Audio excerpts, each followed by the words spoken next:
Good evening, everyone, and welcome into another week here at the Gentlemen Sim Racing Club. It is your Wednesday night, and it will be the BMW M Sport Cup to start us off a 40-minute race with a compulsory pit stop for our drivers tonight.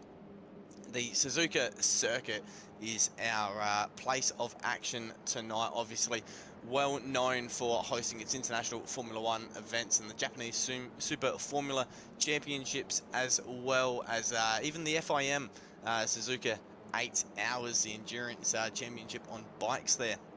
So this is a little bit of information on screen for you tonight. Obviously, a 5.7 kilometer long circuit. The temperature here is 42 degrees on track, and the weather for us in the sky is 29 degrees, 39% chance of rain, and clear with a 5 km/h wind over the circuits here as well. It's a 42-degree track. That is really going to shred the tyres for the drivers here tonight, as we will have a look at the championship standings and see who's on top coming into round number 8. We have Andrew Dyson on top. He is clear by just over 50 points here to John Merritt, and then Funslow down in third place, not too far behind and only 10 points ahead of Chris Henn as well. Richard King rounds out the top 5. And then we can see Brookfield, Adam Laves, Eduardo Zamora, they're both tied for 7th on 389 points. Guy Leach is only 9 points behind them as well in that little battle at the back end of the top 10. Maverick Benson, he's in 10th place for the championship, coming into round 8 with Jeff Adams, John Baldwin, Hilton Booth, Greg Heaney, James Katia, Tarek Alani, Luke King, David Baz, Russell Gander, and Callum Heinrich are the top 20. Obviously, you can see round 7, Andrew Dyson had a double win. You can see Long Beach as well. 2 weeks ago, he had a win and a 7th place there. So he's trying to continue on his form of wins here in the BMWs this season. He's already had, I think, 7 wins overall this season, so we're able to see what he can do tonight. I'm sure he'll be keen for another win. At the moment, he's looking like the pole sitter as well for this the race tonight, and it will be a 40-minute race. So these drivers will have to deal with a compulsory pit stop as well, and can welcome in the booth Matt Schmidtke. He's running all of the broadcasting for us tonight. So hello, Matt. How was your day, and how excited are you for the BMWs tonight? Good evening, Jordan. Hello, everyone at home. Oh, my day, it wasn't too bad. Got to finish early, so that's always a good thing, and should be a pretty cracking race. It's a kind of a different circuit I would expect these cars to race at, but I think it'll still put on a good show. These cars are great things to watch race. Yeah, we've experienced quite a bit in the booth up here, talking about how these things don't really have a lot of slipstreaming opportunity. Obviously, Suzuka is very much a driver's track, so it's really up to the driver to make everything happen. We did experience this track a little earlier in the week. That was for the GT3s. Unfortunately, myself, I didn't have the greatest of events. I finished outside the 10 in that race, but look, Suzuka, it was hot that night for us in the GT3s there on Monday night, and tonight it's also got the same heat, so they'll be experiencing some of the similar issues that we were having, and it was just causing it to be quite hard to pass. So I'm sure there'll be a similar case of that tonight. Hopefully not as bad as at least what I was feeling in the GT3 on Monday night, but these drivers here, obviously another stacked field for us again, so hopefully they'll be able to give us a little bit more racing, as we can see our qualifying order on screen. Andrew Dyson, the championship leader, he is here on the pole with DPR Racing. Chris Henn alongside 4th in the championship, he is John Merritt. Nice to see him on the grid here again tonight after missing 2 rounds in the midpoint of the season. Adam Funslow, he's in 4th. James Katia up in 5th. Jeff Adams 6th. Voci and Leach are on the 4th row with Brookfield and Adam Laves on the 5th row, rounding out the top 10 there. 1.2 seconds off of the top time as well. Rowan Capadia with Maverick Benson, Joe Baldwin. And a new name for me that I'm seeing, Jens van Pauw. He's in 14th position, and obviously with the Netherlands flag next to him as well. So at least for me, new name. So nice to see a couple of new names here and inside the top 15 as well for him. Alani in 15th there with Dale Jeffries alongside, Quinton de Klerk, Hilton Booth, Greg Heaney, and Philip Hambley around out the top 20 there on the 10th row with Callum Heinrich, Steve Daniels Jr., Pete Matson, and John Baldwin. The top 24 with Kevin Wakefield just behind, and Russell Gander in 26th. Mike Fisher, and I think is the last car on the grid.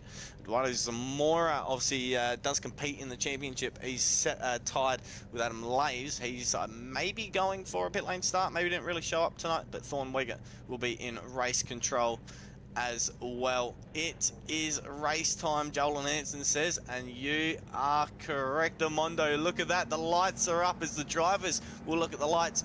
We will look at the lights. We will be excited for 40 minutes, and we will get going here at Suzuka in the BMW M Sport Cup. It is race time, like Hansen said, as we go down towards turn 1, the first turn here. And how will these drivers manage it through there? The first part of the race begins up towards the S's as well. And a little bit of 3 wide action back here as well. We can see Jens always flying. Word on the street is he never lands. Welcome to the club, Jens. So I hope I'm also saying that right, Jens. It might be Jens. I'll maybe have to learn throughout the rest of the night. But nonetheless, we are up through the S's 3, 4, 5, 6, and 7 of these set of corners. It is Dyson leading the way ahead of Chris Henn. Merritt's in 3rd. Funzalo 4. Katia Adams, they're still the top 6. That was the 6 in order from qualifying. Leach, Brookfield, and Joe Trucker Baldwin. They have all moved up, with Trucker up 4 positions at the moment into 9th place. He's got Mav Benson just behind, up 2 in the 951. Injectors Online racing car just inside the top 10 now. Rowan Capadia just outside as we come through the Degner curve and up towards the hairpin of 10 and 11. The field has been quite steady here. We can see Michael Voci has unfortunately not started this race. He's also registered out on the timing screen. Oh, and chaos here down at the hairpin of 11. It has kicked off already on lap 1. Unfortunately, the BMWs could not keep it clean like they have for majority of the season, and around they go at the hairpin. It had already kicked off, and they get up to speed now off chasing down towards the spoon curve. We'll have to get a replay of exactly what happened there, but the cleanliness that these guys have had so far all season has been quite good, I'll have to say. But just here at Suzuka at the hairpin, it bit them tough as we come down the back straight towards 130 up. We can still see Dyson is your leader, half a second clear of Henn as we come towards the end of lap 1. The top gap of the field here is completely broken away. Sorry, the gap towards him is completely extended. You can see in the background here, obviously just behind Benson, the top 10. It is a 3.8 second gap to Alani as we switch back to him on the camera, and then that is the group in front. A massive space in between, and I'm sure that is all caused of the hairpin. And you can see 3 cars back on camera missing a front bumper, and I'm gonna say that is Van Pauw in the 18 in the Red Bull livery. So unfortunately on his welcoming to GSRC, it has not been a very welcoming turn 11 at the hairpin for him on lap 1, losing the front bar. Schmitty, can we get a replay of that? We sure can. Let's see what happened.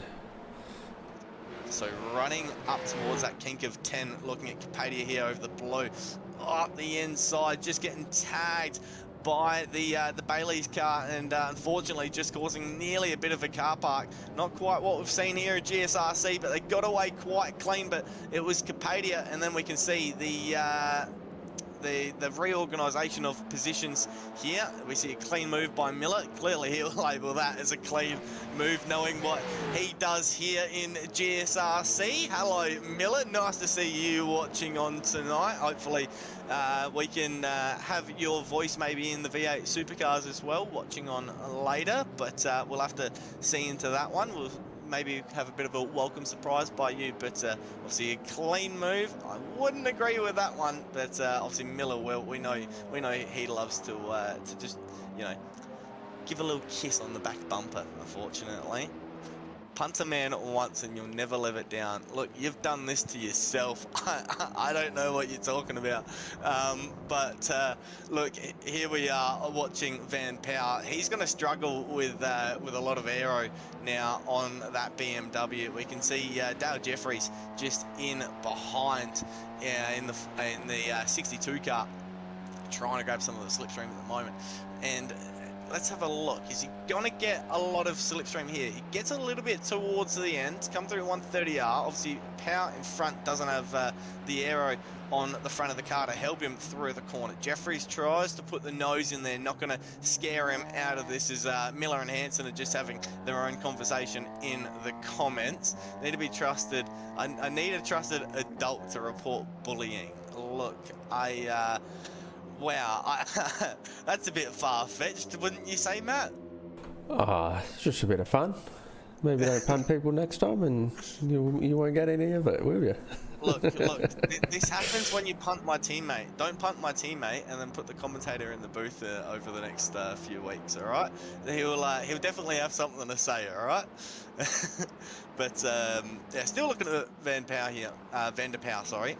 And, yeah, unfortunately, what he'll be dealing with is not going to be comfortable at all, as the field tries to stack up behind him. This is what I was also mentioning. It can be slightly hard to get a pass here around Suzuka. Obviously, all up through the S's, you're not really going to get a move as we come now through Dunlop curve up and over. There's a little bit of the hill. All right, you won't punt your teammate next time. Good. Maybe I'll have to see when you get a teammate and I can give a bit of a return back, or I'll get my teammate to give a return back, actually, not me. I'm quite low on my safety points here in GSRC, unfortunately, so I'm trying to stay out of everything. Miller wants to get into everything. But we look at here at the battle with John Merritt, and look at that, the gap to Dyson, it has gone, he's extended to 1.2 in front of this group. John Merritt needs to find a way through as soon as he can. Hen is doing a excellent job at the moment, the first 3 laps to hold him back, but I think if Hen wants to try and have a chance at, you know, potentially pulling away from some of the guys behind, let Merritt through and he'll try and drag you through. We know how, oh, whoa, Miller, whoa. Are we going already that far? Oh, I love it. I love it. Yeah, look, maybe Schmitty can take over for a moment, hey? Well, I'm just looking at the best lap times here, and I think, well, Dyson's about 4/10 faster, nearly 5/10 faster, so I think there might be a little bit of a cork in the bottle with Hen here, but we'll have to see how it goes, because they're pretty stacked up there, and Dyson is pulling away just a little bit. There you go, Miller. I muted myself. Are you happy with that one? All right, off we go again as we still look at it. Dyson, the gap is closed up to under a second here, so trying to work back towards him, as it was 1.2 a moment ago. I expected. I'm just. You know what? You don't get involved, Schmitty, and you let them rant in the comments. I know that's what Zach does sometimes, and maybe that's what I need to learn here. But as I'm not going to get involved anymore on that one, as we continue to watch on. I was trying to do some of my own Zaculating a little earlier and trying to figure out the lap count for us here. We are looking around 16 or 17 laps around here of the Suzuka circuit. Obviously, lap 4 at the moment, so still a while to go. As Merritt's very close to the back of Hen into the hairpin. They've lost that that advantage that they were gaining to Dyson. It's already back out to 1.3. So we're seeing Dyson be quicker in the first half of the lap here. Unfortunately, in the second half, it seems like that push maybe in the slipstream that Merritt is able to give Hen is really handy, and they're able to just close it back up. We've normally thought of these cars as well as not being very slipstreamy, but 1.4, how much is it going to close up by the time we get all the way back down towards turn 1? I'm keeping my eyes on the interval. You can see it already coming down half a tenth here, nearly down a full tenth through 130. Obviously Dyson just a little bit more on the throttle through the left-hander there. Merritt not finding a way through. Look at all the gravel here at the chicane at the end of the lap. Plenty of gravel over the circuit. That's not going to make it comfortable in the brake zone for these drivers. It'll clear up as the field it comes through and over it, but so much gravel there at the end of the lap. I wonder how that was caused. We can see Quinton de Klerk is unfortunately down in pit lane, I think, potentially. It says he's out of the race, so maybe he's already could possibly have been race. No, it says 9:10, so he wouldn't have. I don't think he would have been on that part of the track. I'll see if I can find something, but yeah, it'd be interesting to see who pulled that on.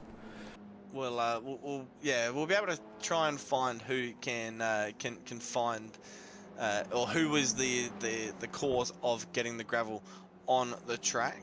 But in the meantime, we can see Kevin Wakefield. We've had a couple of drivers already hop into the pit lane. Love Wakefield's crash helmet. That is a nice helmet. The dummy sort of helmet.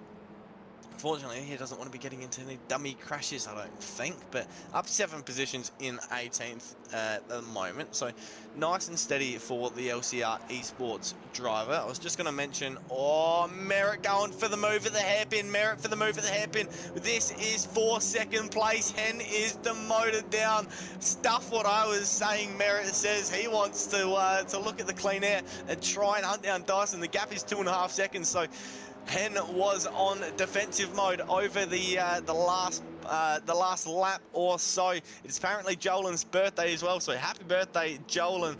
Not sure if that's just a bit of a joke, because I know a bunch of people have just been saying happy birthday, this person and that person, in the chat as of lately. But if it is so, then definitely happy birthday to you, Jolin, for sure. Hen on the push for Merritt down the back straight. Merritt's got 2.5 seconds to close up. It was last Friday, it's not today. Well, to have 2 birthdays. It's a birthday week, as Josh Zeno says. So how about that? It's a full birthday week for Joel Hansen here. So yeah, from Friday to Friday, it is party mode in the Hansen house. But yeah, Merritt 3 seconds now behind, but up in second position. Already a little bit of a weave on the main straight, trying to break that toe. Funslow in fourth. Katia, Adams, Leach, Brookfield, Benson, and Baldwin are the top 10. Remember that gap between I guess the top group and that second group. It's now out to over 4.5 seconds of 8th and 9th position of Brookfield and Benson. You can see that on the interval on the left. And Brookfield's up 1, Leach is up 1, Benson is up 3. Biggest climber though is John Baldwin, AHR Media. He's down in 13th position, but yeah, up 11 spots in the 135. So plenty of moves up for him, as well as a couple of guys over the field. Hilton Booth up 7, Hamley up 8. And we can see Matson up 9, Heinrich up 6, Wakefield, Gander, and Fisher all up 9 positions. But before John Merritt decided to make that move, I did want to mention our pit stop times. Now, looking at my SDK screen, I can see the leader of our pit stop, gentlemen, is Greg Eny, Whiskey Business Racing, 6.5 seconds. Takalani just behind, actually from 19th down to 26th. They have all pitted, so Eduardo Zamora did in fact get out on the track. On the track tonight. Sorry, getting a letter converted into a word that I didn't mean to say. But Heaney, 6.5. Alani was 8.2. Powell was 8.1. We can see Jeffries was 6.7. I'm not going to say it. I'm not going to say it. Daniels was 7.6. Adam Laves, he was 11.5. Capadia 7.7. Zamora 13.1. How good is Jordan doing calling this magnificent automobiles? Can really tell he's got a passion for the brand. It comes through his enthusiasm on the mic. Is it opposite day? Because yeah, I must love these cars with all of my. Oh, what's just happened here at the Casino Triangle? It's kicked off again with the Oh, and BMWs. they're Three of all them nearly around as well. stopped. They're stuck there momentarily. Funslow involved. Wow, there's a couple of guys there involved as Funslow tries to get back on track. I think Baldwin was potentially involved as well in that one. Matt Benson, he's moved up quite a bit, but what happened here going into the chicane? Funslow getting tagged. We can see in front, I think that was Katia just tagging the front, and it's just dragged the other guys into a bit of a mistake. I think that was that Jeff Adams potentially involved as well? Yes. Yes, because he's gone down into the pits immediately and already yes, down 40 car. seconds in. So unfortunate for Jeff Adams there. We saw a bit of a switch up there for some of the field, and it's not quite what they would have wanted going into there. Obviously, James Katia, he got away quite lucky from that little bit of a lockup going into turn 16 there. He still sits in 5th position. Brookfield, he's now got a bit of a gap around him. He's 1 second in front of Katia and 2.5 behind Chris Henn. As you can see, the gaps around him now in that group in that battle for second from. What were they? I think position 2 to position 8 have now all broken apart. You can see your intervals on the left-hand side. They're all about a second to even 2 seconds nearly between. Actually, it is 2 seconds between Leach and Katia, but it's really broken up there, and that's not what any of them would have wanted. Obviously, having to come back out on the track now is Jeff Adams as well. 56.7 seconds in the box. Had to do a bit of a repair and 1 lap down, so completely out of this race now. Zamora and de Klerk are also a couple of laps down. Zamora down 1, de Klerk down 3. But Dyson just keeps extending this gap out the front as well. 4 seconds in front ahead of Merritt. So the championship leader looking for another win here tonight, which does not surprise me. He just absolutely sweeps up in the BMWs in GSRC, and he is going to do it again tonight. Just having a look back through the championship on my own screen. These are his wins. He had a win in Heat 1 in Okayama. There was unfortunately a 4th in Race 2, but then he had, 5 wins in a row. 2 heats at Road America. The 40-minute regular at Spa, the 40-minute regular at Oran Park. So here's de Klerk's incident replay. I think this might be how the gravel got on the track. On the back, and this is how the gravel. Okay, so this is how the gravel was caused in the early stages there. So just getting out on the exit on 130R there on the curb, and then wow, losing it again, and that would have been with all of the dirty tyres, I'm sure, and then he hits the tow button back to the pits. So unfortunate for him, but that was the cause for all of the gravel. I was mentioning Dyson and his win. So he had that win at Spa and Oran Park, both 40-minute races there. Then at Long Beach, he had a win. Unfortunately, he hit Baldwin in the second race and got a penalty and was pushed down to 7th in the second. But then he'd done the double again at Lime Rock. So looking at it, there have only been 2 races this season where he has not won. A 4th place in round 2 and a 7th place at round 6. Every round he's won. Round 2 he actually came 2nd in the round, and round 6 he was 3rd in the round. So Dyson 4.5 seconds in front. I think this one's locked in, Schmitty. I don't think Merritt is going to be able to get him. Looking at the fastest laps as well, Dyson a 21.1, Merritt a 21.9. The last lap, Dyson was even half a second quicker still. Yeah, I think any chance of the front order being shaken up at all kind of got dispelled when those cars come together coming into the chicane there. Yeah, unfortunately, they did shake up that second group. Hen still staying up there. Brooks up in fourth. Katia in fifth. But they did definitely break up that second group. And unfortunately, the maybe a bit of a bump draft that they were maybe trying to do with one another, it just didn't work out in the long run. They couldn't even make it halfway through the race without a bit of chaos there. But it's been the hairpin or the chicane at the as both incident points in our race tonight. Obviously, they're the two main points for an overtake as well. You can so easily get a move done when you're right on the bumper of someone going up towards the hairpin. As you go through that right kink and on the uphill, you just do a little jink left, and there's not really much. It's so late sometimes for that defending car in front to potentially make an actual defense and try and hold its position. And obviously around the outside there, it's quite difficult to hold your ground.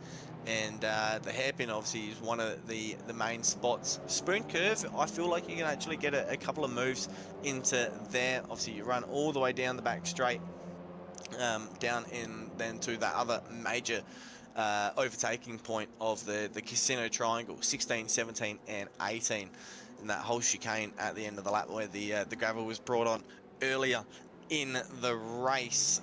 Obviously that's one of the main overtaking points as well. As you come through 130R, you just drift it out wide on the exit, and you know, keep that your nose in the mirror of the car in front. Sometimes they'll do a bit of a defensive, and they'll put themselves on you know, not the race line going into it. You can put yourself on that race line, get really nicely on the brakes, and you can hold it around the outside there, unlike the hairpin, where it can be a little bit more difficult. It can be done, but it is a little bit more difficult out at the hairpin.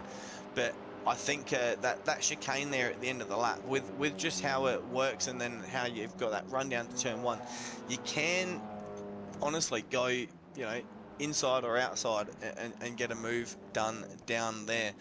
Seems to not be working 100% for the drivers tonight, but obviously it is a major overtaking point, so I'm sure we'll see something as we come into the second half of the race there, and obviously turn one being another point. But obviously as you go through that first kink and that second bit, it gets a little difficult as we see Baldwin get a move on the inside of Capadia here in the hairpin. This is what I was saying, Capadia, maybe he is going to hold it around the outside. I thought he just went deep into the hairpin, and he might have just done that. Initially, I actually thought he was just giving the position to Baldwin, but he races him all the way down to Spoon, and look at him cutting back under the rear wing, nearly tagging the rear of Baldwin was Capadia, but Capadia holds his ground, and now onto the back straight. Is Baldwin going to push him down the back straight and try for a move into the chicane, where you can look to the inside or the outside? Like I was saying, no, he's going to try it early. He's going to go at 130R. This is not a position where you really want to be too wide. Capadia around the outside. Hamley's got to meet though further up the field as well, just outside the top 10, but Baldwin gets the move done up the inside at 130R, and I think that was the front bumper for Hamley on the right hand side of the screen. More gravel on the track down at the final chicane here, so I think that was you could see the debris of Hamley's car, but he comes back into the pits. We'll have to see, Schmitty, if we can get a replay of Hamley there, but I think the evidence was all for us on screen as we come around 130R. This is the replay, and that's the white BMW you're watching of Hamley.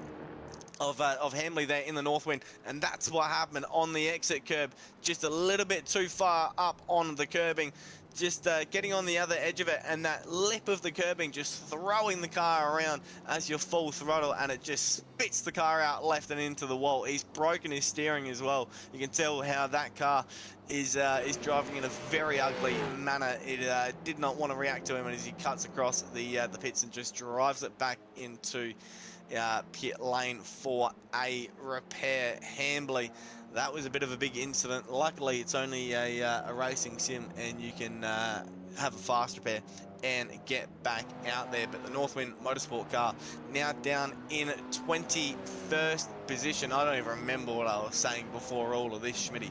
But I can see Matson up 14 spots, Gander up 13, and Hilton Booth up 10. So a couple of drivers out here, actually 3 drivers in the double digits of moves up the field. So absolutely great stuff by those drivers there. Merritt, the gap's only 6 seconds. But none of the top guys have really gone for a pit stop yet. I know Benson, he's in 10th. He has done a pit stop, 7 seconds. So wonder where the rest will go for their stops and when. Trucker, I think, is in the lane. He'll be going for the box in a moment. You can see on the track map, if you look at the main straight, you can see them, and there he is on screen, just hitting those bumps on the right-hand side, which I absolutely hate. That's on a little bit of the downhill here of the main straight, unfortunately, but we return back to Adam Laves. Bit of a dive here into turn 16, and that was Gander, I think, making a move. Oh, sorry, that was Dale Jeffries getting the move. That was Gander getting demoted back 3 spots, and I think he wants to come into the pits, and he does do that. So he gets really choked up by those 3 cars as they come past him as he was trying to come into the pits. So we can see Wakefield, unfortunately, a 10-second penalty for an incident there earlier in the race. So Wakefield, we're having a look at him and his helmet earlier, and unfortunately he seems to have gotten into a bit of a crash, and we were trying to say he should have stayed out of them, Schmitty. Yeah, that's definitely not how you want your race to go. Though I'm just thinking, Kevin Wakefield, he's only up 4, so was there another incident that we've missed? Because Funslow was in that top pack in Wakefield. There's a message from Thorn here. Yep. Lap 8, turn 11 for car 233. So that was Wakefield in the LCR Esports car. So Thorn's giving us a message there on an incident. Maybe you can pull a replay up of lap 8, turn 11, which is the hairpin, which is where we're just about to come through. Adam Laves now looking to the outside of Dale Jeffries. This is on the defence. I was saying you can't really do an outside move here, but Adam Laves forced into it from the get-go, hitting a bit of a gravel point midway through, and he loses the advantage that he was carrying around off the speed. We can see power behind now with the front bumper on the car, so that's a little bit neater looking and probably feeling for him as he's trying to look for a move on. Laves going into Spoon. Laves will come across and block the and block that chance of power trying to get through, but Adam now trying to have to look back at Dale in front and see if he can try and get a move done. Not going to happen down at the chicane or turn 1, but seeing if he can close back up that gap and maybe try it again in towards the hairpin on the next lap. So here's one of the replays. This will be Wakefield's incident here. That was him on the inside, yes. And then he tags the grass on the left-hand side as he just comes across, and then on the brakes it just spits him across right. And unfortunately, that was the incident, and that was the 10-second penalty. So thank you for that one, Thorn. But again, back to your little earlier note there, Schmitty. I'm not sure if we missed an earlier incident. Again, he's only up 4 spots, but I'm not entirely sure. He has pitted, but yeah, not entirely sure. No, so yeah, I just saw Funslow and assumed it was that incident at the chicane. I didn't realise there was another incident with Funslow again later in the race, which is the one that was getting reported. I guess that first one on the chicane we haven't seen anything for yet. Fortunately not, but Laves here finding his way through on Dale Jeffries now as he get himself up into 12th position. So come through turn 7 and up towards the Dunlop curve. Sorry, my throat is just a little bit phlegmy right now, but we can see Jeffries behind, under pressure. Power looking for a move at Degner 1. It's not going to happen there as they come in towards Degner 2. And Jeffries will hold on to position, but Power nearly looking for a move that was it was going to probably be unmerciful of a move if he kept his nose in there, but luckily he just got on the left pedal and got out of it. But the group behind 1.4, they don't want to close up to Matson too much. Capadia, Daniels and Baldwin all stacked up, only 6 tenths apart between all three of them. There's a bit of a gap further back towards the edge of the top 20, but Dale Jeffries here on screen, he's up 3 positions at the moment. Power just behind, up 0. Matson's up 8 in the Aussie Racers cars, but these guys, they've all taken their pit stop as well. The only guys that haven't are actually going to be the top 5 now, as Hilton Booth will come through into the top 5. Katia has pitted 6.3 in the box. Capadia there taking the extra track on the outside, but Power up the inside here in 130R on Jeffries.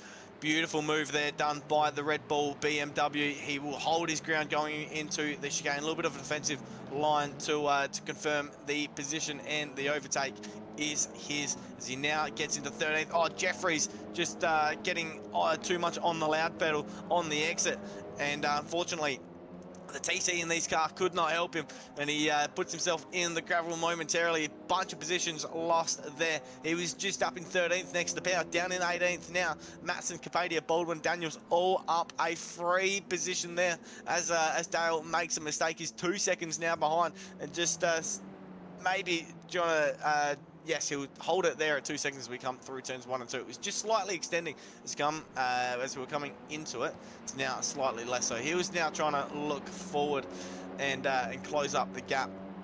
As we look at Baldwin, he's up 8 positions here. AHR Media supported. He is in the 135 car. He was making moves into 130R earlier in the race, and as we also just seen it again for a moment. Just a moment ago, he tries to look now towards the back of Capadia. It's a second behind, as Capadia is right on the back of Matson as well. Is he going to try and look for a move up into the hairpin? No, not enough. He's not got enough on Degner 2. I need to absolutely take a drink here, Smitty. Sorry. That's all right. Well, this is pretty much the only battle pack on the track. Every other car is a second or more apart, though. I guess Brookfield has gone in the pits. Oh, he's in the pits right now. I just noticed the gap became a lot bigger between him and Han. But yeah, only these 4 cars are really the only ones battling on track. That might shuffle around a bit once everyone completes their pit stops. Only 4 more cars left to pit though. We have to see when they... Oh, actually, Hilton Booth in as well. So just the top 3 yet to pit. No, Booth is still staying out. It's only Brookfield, unless something's gone on the Oh, sorry, screen. I saw numbers ticking up instead of time, but that might have been someone else. We love it when we have a little bit of a mistake. So Katia's just had an off track as well. He's right next to Brookfield as they're merged back on track. Is Richard right in front of Katia. There was an off track for James in the 816 momentarily. I'm gonna guess he was just put on the outside of turn 1 as Brookfield rejoined the race in the ILEC Motorsports car.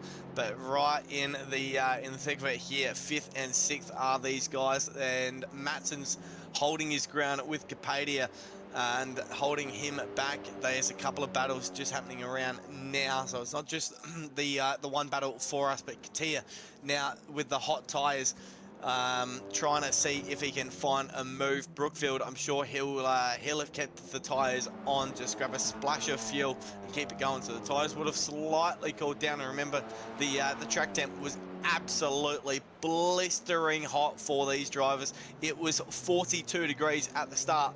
Look at it now, 47 degrees for these blokes out here. So it is absolutely lava that they are driving on right now. It is going to be so greasy for them. It's going to nearly feel like a wet circuit out there for them, as Katia nearly looks for a move into the spoon, just gets on the brakes slightly earlier, carries a little bit more speed through the first part of spoon, now through the second part of 14 and onto the back straight.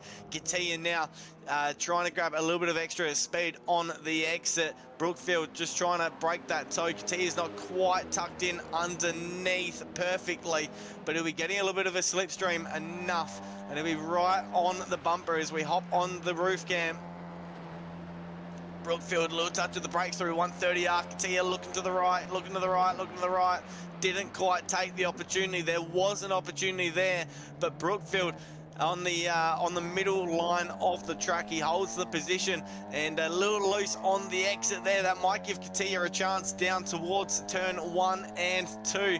Now running down towards the inside line of the main straight. Is Katia just going to push him a look to the inside? He's up the inside now. He's got the overlap, so he is going to have a sufficient room to be given in towards turn 1. He gives sufficient room on the outside as well. This is exactly the type of racing we want to see, but Katia finds his way through, and Brookfield now down demoted to 6th position. Katia up into the top 5. We're still waiting for a couple of guys to pit out front. It's only Dyson and Booth to make their stops. Merritt's just gone into the pits as Katia's gone up into the top 5, nearly getting a little wide in the S's and nearly on the grass as he sets himself now properly up in front of Brookfield and up over the hill of Dunlop Curve and into the top 5 for Katia. Staying where he started in this race. Brookfield up 3 positions. Miller still here in the comments watching on. Bloody awesome racing, he says, and I think these guys have actually given quite a bit of a race for us tonight. I did mention that it was maybe going to be slightly difficult for them with all of the track temps and how we had the familiarity of the GT3s. But Schmitty, you did also mention at the start that you thought Suzuka was going to bring on some good racing as we look at a replay of the move. Schmitty? Oh, sorry, had my microphone muted. Yep. Yeah, I was hoping for a bit more action, but the action we have had has been great. That was a good move to be able to slide down the inside at turn 1 there and hold on to it on the exit. Yeah, very nicely done for Katia. And look, there was a little bit of spiciness obviously at the start, not quite the car park that I thought we nearly had over at the hairpin. A little bit of drama throughout the race into the chicane, but again, like Miller said, it has been some really good racing that these guys have put on.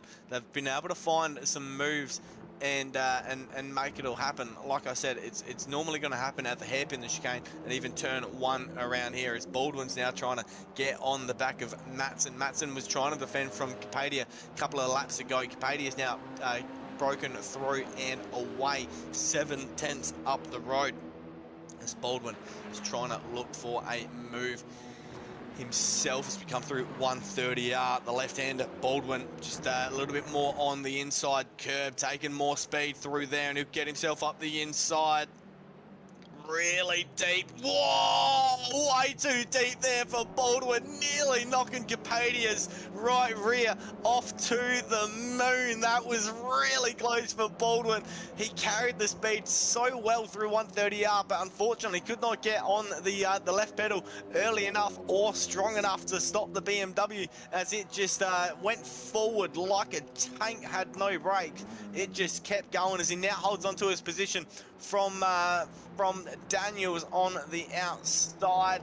He does hold his ground, but that was a moment big time for Baldwin. I'd love to see the rear bumper shot from Capadia and how close that was, if we can, Schmitty, because Baldwin was really on for that move there, and then unfortunately just shot himself way to the outside of the circuit. That was a nearly monumental moment as we have a look at the replay here. This is the roof cam from Baldwin. Oh, that was close. He pulled it up. He would have been better off if he just ran it straight through the chicane and rejoined and took that slowdown. But he comes back through and then had to defend all the way down the front straight from Daniels. But that was a big mistake in the final 5 minutes here. 37 minutes here. I said it was going to be 16 or 17 laps. I believe it's about to be 17 laps of a race here. 2 minutes 23 of the last lap for Dyson out front. Mind you, his best lap was 2:21. Last lap 2:23 and a half. So 2:21.1 to a 2:23.3. Now it's 2:42 because he just pitted, but a 2:23, 2 seconds off the pace is these hot temperatures for the track. It is the last lap. Did you want to say anything there, Schmitty? No, you can keep going. Yeah, last lap. I thought your mic triggered for a second then, but I'm just hearing things. Dyson will lead us through, and he'll look like he'll be on for another race win here. He's so settled in these cars. Still plenty of cars to come through and start their final lap. Baldwin trying to defend from Jeffries. Jeffries looking to the outside. Can he hold it? Can he hold it? Not quite does he get that move done, but Jeffries tried. He was so committed to going around the outside and trying to get it back up the inside, but Baldwin was just able to carry that little bit more through and swing it open through that extra and that second part of the chicane, that left-hander, and just carry that speed on the exit and make his way through, as he holds on to 17th position. It's not quite going to be able to get onto the back of Daniels, I think, but he's trying to hold on from Jeffries here. They'll still fight for these positions as if their life depends on it, but Andrew Dyson is just coming through the spoon at the moment, and he is going to be on par for another win here this season in the BMW M Sport Cup. Still looking at that battle for Baldwin. Now through Degnott 1 and 2. Baldwin has been done by Jeffries through the S's, so Dale was able to get the move done, and he's now dropped Baldwin by 1.2. I wonder if he's trying to save fuel because that gap's just opening quite quickly here. But Dyson through the casino triangle, and this bloke does nothing but take the lottery of a win, and this is another win for him here tonight in the BMW M Sport Cup. It is his 9th of the season, and he is on top by over 9 seconds at the same time. 9.62 seconds ahead of the Hot Lap Merit in second position, but DPR Racing on top once again. He's back in form of taking the wins. It is 3 wins on the trot now for him after a unfortunate 7th place in Long Beach, but 3 in a row. He's got what, 4 more to go in the season. 5 more to go in the season, sorry, and maybe he'll be able to take us all the way. Merritt is second, Hen third. He rounds out the podium positions and gets the bronze spot. Katia 4, Brookfield 5, Leachy in 6th with Tracker in 7th. We can see Benson in 8th, Funslow 9th, Booth in 10th. He was up 8 positions and up into the top 10, so absolutely magnificent driving there by Hilton Booth. Adam Laves into 11th, Tarek Alani, Jens Vanderpoel in 13th position on his arrival. There's a pit stop on the last lap here as well. Is that actually Wakefield going for a pit stop on the last lap? Let's find out. I think that was Wakefield going for a pit stop on the last lap. He currently has a black flag. Okay, Did he pick that up? He must have picked that up on the last lap. I didn't notice if it was before, but he's just gone and done a drive-through right at the end of the race, and then finishes the race in pit lane. Unfortunately, behind Hambley there.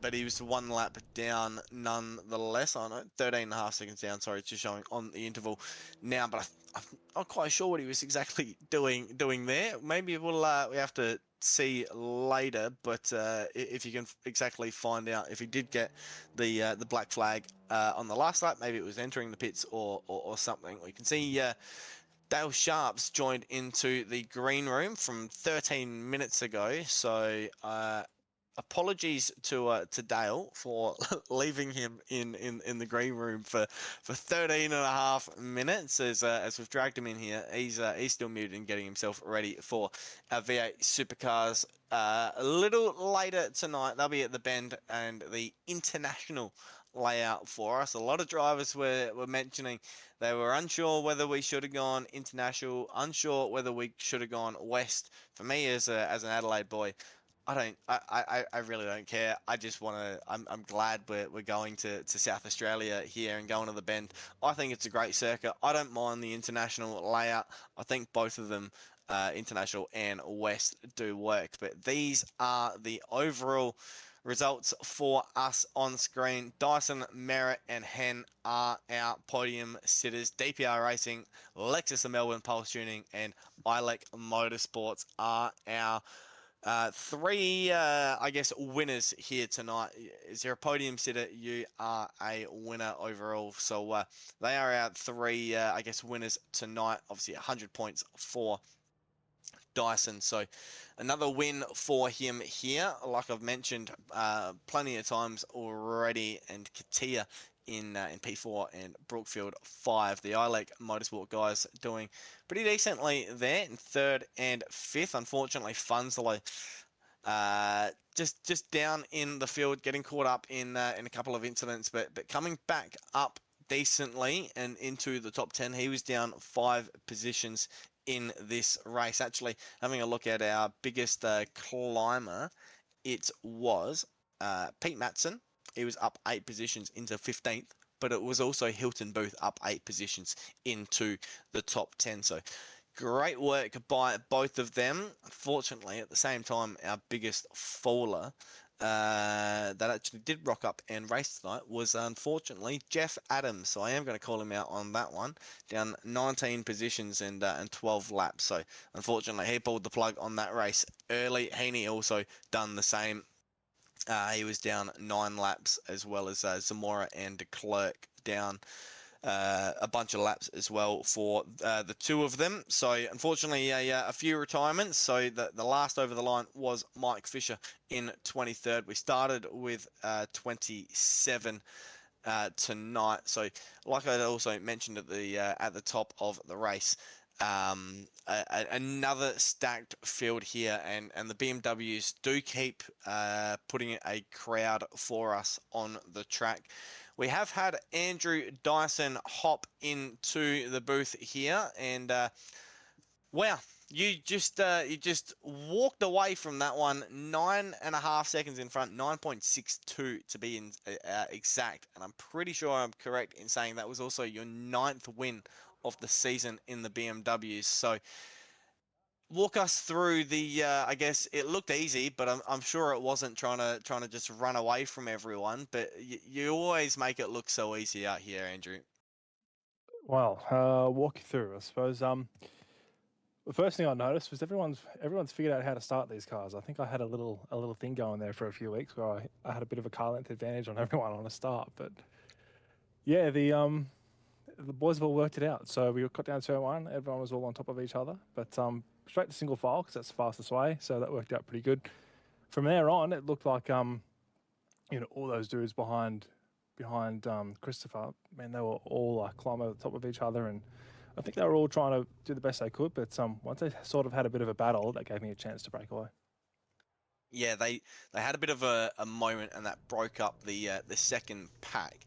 I was also mentioning on the show tonight the temperatures of the track. It started at 42 degrees. It ended up at 47. I'd mentioned how the GT3 drivers on Monday night were experiencing similar issues with plus 40 degree track temps.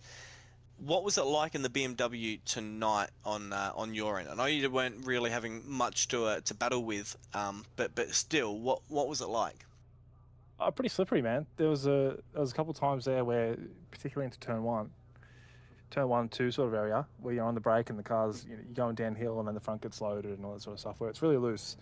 And you can come into like turn 2 where you try and just start to turn back down the track again, and it would really crank sideways if you weren't careful. So I didn't know it was 47 degrees. I knew it was 119 Fahrenheit. So, but all I know is that's bloody hot. So I knew it was Yes. hot, but yeah, 47 degrees. That's hotter than I would have guessed. I would have said like 42 or something. But yeah, it was really slippery. And it was easy to overdrive into the corners as well. So you could go in just a little too hot, and you wouldn't have the frame you need. And obviously that would compound when you try to pick up the throttle and you're wide on exit and slow and all the rest of it. Yeah, and that's also yeah, one of those things. Trying to just manage it all over a race. Did you take tyres at the pit stop? No, definitely not worth it. So No, didn't think so. yeah, you could only do you only needed like 4 or so litres to finish the race. Very short. 4.5 or something like that. So yeah, there was, if you took tyres, you were just going to be sitting there for too long.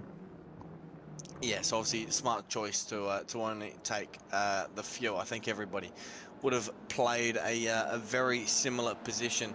It shows on my screen that you're in the box for 16 seconds. Was that true? 16 seconds in the box? Well, I don't have that. I have quite a lower number, so it's 5.2. Okay. I think Johnny, he had a 5.9, and most other cars are in like 6s or so. Yeah, so. yeah. Everyone was managing around that 6. Some of them were even in that 7 and mid 7s. We seen 8-second stops for some of the guys a little bit lower down in the field, but obviously some of them also had to take a couple of repairs at the same time. You were probably lucky to stay relatively clean in that race, and I think Hen was doing you a bit of a favour and keeping Merritt behind. We've seen Merritt comment earlier that you were too fast, but we do see most of the times that Merritt can hold you pretty close. He was only about 50 odd points coming into. He was only about 50 odd points behind you coming into the round tonight. I think you've pretty much got one hand on the championship now. So 2 more rounds to go. The Canadian Tire Motorsport Park, which we know is a bit of a favourite here at GSRC, and then Charlotte Motor Speedway for a super sprint. It's a sprint race at Motorsport as well. So you're looking forward to them? Motorsport's always been a good one. I like it. It can make some good racing. It's very drafty, big, long uphill back straight, much like this track. So that double apex corner at Moss, really important to get good exits there. Much the same as this track, you've got to get out of that double apex corner and go all the way up the hill with a good run, and if you don't, you're in a bit of trouble. But yeah, I think that's good, and Charlotte's a great track. It depends which layout we run. I prefer not to run the latest one. I think that's It's the I've got on my screen the 2025 Roval. okay. Well, that might be the latest one. It's a bit nonce, think but it is. it is what it is. So we'll all go out there and have a dip. The good thing about it is, guys can you don't have to like be right behind somebody. You can have a bit of a dive into that hairpin to make a pass. Although same with most places, when you try to do that from so far back, it can slow you down. And I think that's something you need to weigh up when you're trying to pass people, and that's probably what was happening tonight with Christopher. He's just clinging on to a bit of draft there, and all the guys behind it just being patient, because they know like the moment you try to make a move, you can potentially lose a lot of time. So you're in a bit of a tough spot when there's someone like John and all those guys who are trying to hang on to the lead draft. You got to be careful with that and strategic with when you make your passes. So yeah, we might see some less than strategic moves happening at the hairpin next week, but that's racing, so we'll see how we go. We'll have to wait another 7 days to find out. I also just realised about a minute and a half ago that I've got the V8s later. I just remembered I was looking through the trying to register for it, and I was like, oh no, have I missed registration? I made it by 9 minutes, so luckily I've just registered for it. So I am going to quickly hurry this one up, but obviously, yeah, Motorsport and Charlotte the next 2 weeks to round this out, and on top another night for you here at GSRC. Who do you want to thank? Well, you guys, as always, thanks to the club organising the whole thing. I promised Ryan I'd say thanks to all our sponsors tonight.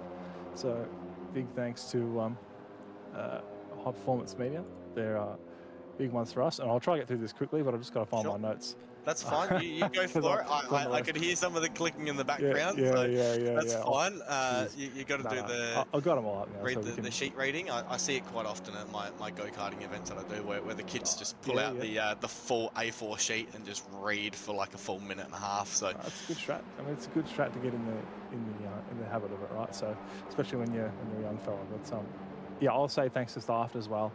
We've got Lamprey Transport and DPR Docs. That's a bit of a fun one. Doesn't exist, obviously.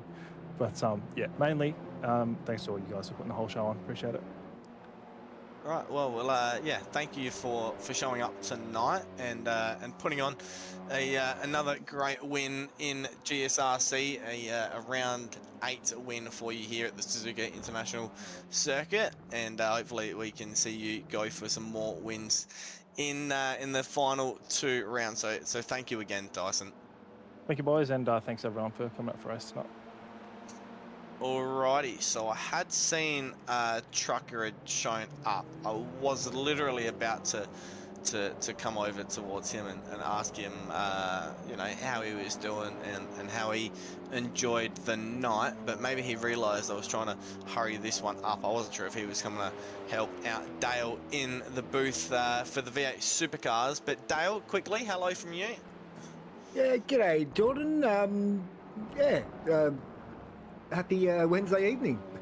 Yes, happy Wednesday evening. I hope you're doing, you know, quite well, and you know, you're hopefully excited to watch some of the supercars around the bend. You think it's going to be some exciting racing? I'm just loading up for my session. Yeah, it is. I hope you got your wet tyres because Oh, no. it looks a bit damp at the bend in practice. No. I don't know what it's going to be doing in the for qualifying race, but it could get very exciting. But yeah, I'm excited to get back into it, watch some racing, and yeah, just get back into the swing of it. But look, by looking at those conditions at the bend at the moment, I'd much rather be calling it than driving in it. Well, I'm still waiting for my session to load. It's only at 90% right now. Okay, so I've just come into it. Hang on. Oh, I just realised that my voice chat was on there, and it might have just come through. It looks quite damp out here, so yeah. It says very lightly wet, so I haven't gone as far to see where there's more rain coming or whether it's drying. But good luck. I think I'll need it. Look,